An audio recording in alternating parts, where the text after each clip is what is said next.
यह पृथ्वी जो मनुष्य का एकमात्र निवास स्थान है, निरंतर परिवर्तन से गुजरती रही है।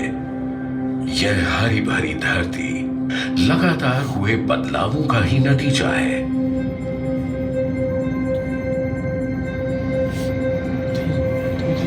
4.5 अरब साल पहले यह धरती पिघली चट्टानों और सल्फर के उबलते समुद्र की तरह थी, जहां जीवन की कल्पना करना भी असंभव था।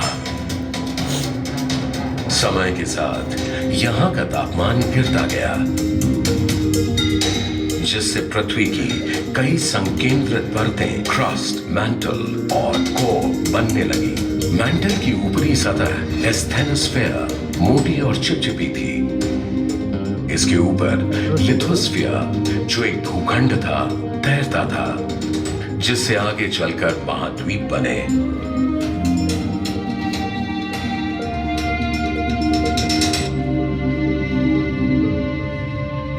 लिथोस्फीयर की टेक्टोनिक प्लेटें लगातार हिलती डुलती रहती हैं, कभी आपस में टकराती हैं तो कभी दूर हो जाती हैं।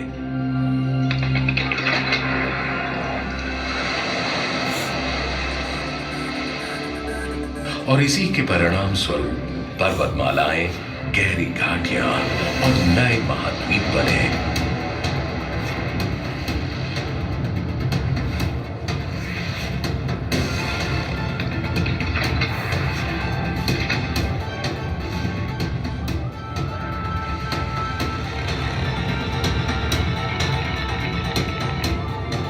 समय के साथ ग्लेशियरों के बीच होने वाली गतिविधियों से पृथ्वी का तापमान और जलवायु जीने लायक बन गए, जिससे यहां जीवन की शुरुआती परिस्थितियां बनने लगी।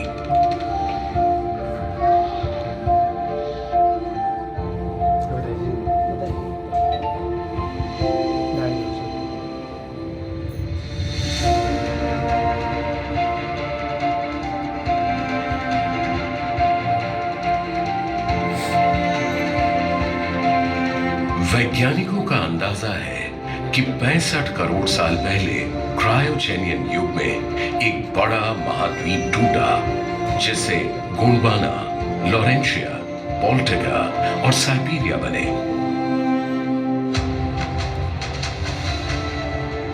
कहा जाता है कि 35.5 करोड़ साल पहले कार्बोनिफेरस युग में गोंडवाना और लॉरेंशिया की प्लेटें आपस में टकराईं, जिससे पेंशिया महाद्वीप बना। धीरे धीरे समय गुजरने के साथ पेंशिया के और टुकड़े होते गए, जिससे आज के महाद्वीप बने।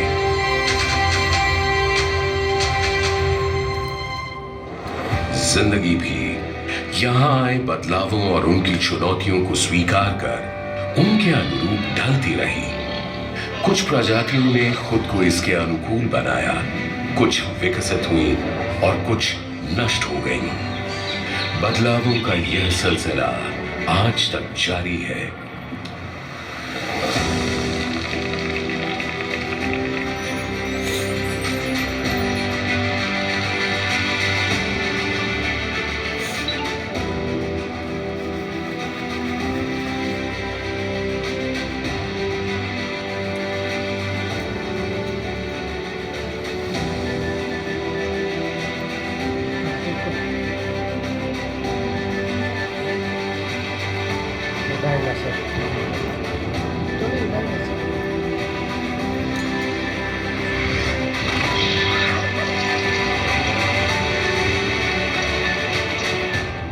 वैज्ञानिकों का मानना है कि लगभग इसी समय भारतीय उपमहाद्वीप गोंडवाना से टूटकर उत्तर दिशा में एशिया के मुख्य भूभाग की तरफ बढ़ने लगा। इनके टकराने से हिमालय का जन्म हुआ।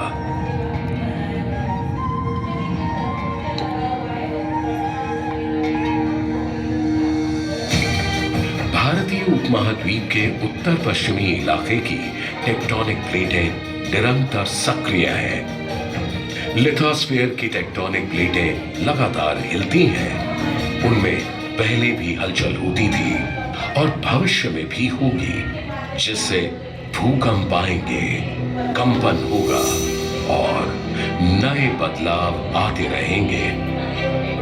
आने वाले कुछ दशकों या शताब्दियों में महाद्वीपों की स्थिति और रूप में परिवर्तन होते रहेंगे, पर इन बदलावों के आगे संसार और मानव ने कभी हार नहीं मानी, बल्कि स्वयं को नई परिस्थितियों के अनुसार ढाल लिया। लगातार होने वाले परिवर्तन और उसे अपनाने की मानवीय क्षमता की ये कहानी यूं ही चलती रहती है।